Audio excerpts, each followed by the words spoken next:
Hello everyone. তো another day in my life. ছোট্ট mini blog নিয়ে চলে এসেছি আমি আজকে আপনাদের সাথে। প্রথমেই সকালবেলা পুটলি বেঁধে নিয়েছিলাম, কারণ আজকে যাব আমি আমার মায়ের কাছে। যেহেতু বরের ডিউটি আছে, সেই জন্য ভাবলাম ওই একা থেকে কি করি, তাই চলে যাই মায়ের কাছে। আর যেতে যেতে দেখুন এই জামার দোকানটায় চোখ পড়লো।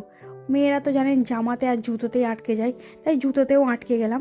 আটকে গিয়েও লাভ নেই, মনকে বোঝালাম, কারণ আমার কাছে পয়সা নেই। আস্তে চলতে চলতে এইসবই 7-5 দেখি আমি। তারপর দেখলাম শীতকাল পড়ে গেছে, তাই নাগপুরের কমলা লেবুতে পুরো বাস স্ট্যান্ড ভর্তি।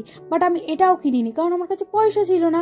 তারপর কোনো রকমে 10 টাকা বের করে টোটো কাকুকে বলে টোটোয় করে বাড়ির দিকে রওনা হলাম। ব্রিজের নিচে গার্বেজটা দেখানো একটাই কারণ গার্বেজগুলো এখন ডাস্ট হয়ে যাচ্ছে, আর ওটা একটা মেশিনের সাহায্যে হচ্ছে, যেটা নাকি গুজরাট থেকে নিয়ে এসছে, শহর দূষণমুক্ত রাখতে সাহায্য করবে। যেহেতু শীতকাল পড়ে গেছে, তাই সকালের দিকে 1 কাপ গরম গরম ধোঁয়া ওঠার চা না খেলে বুঝতে পেরেছেন তো পাপ হবে, পাপের ঘোড়া পূর্ণ হয়ে যাবে।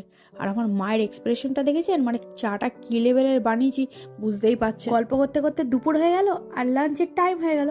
মায়ের হাতের গরম গরম সাদা ভাত আর সবজি দিয়ে লাঞ্চটা জমিয়ে করে নিলাম। সন্ধ্যাবেলা একটু গল্প টল্প করে খাবার দাবার রাত্রের জন্য প্যাক করে নিয়ে শ্বশুরবাড়ি চলে এলাম। তাহলে আজ আসি, দেখা হবে পরের ব্লগে। মনটা খারাপ লাগছিল, তারপর শ্বশুরবাড়ি তো আসতেই হবে।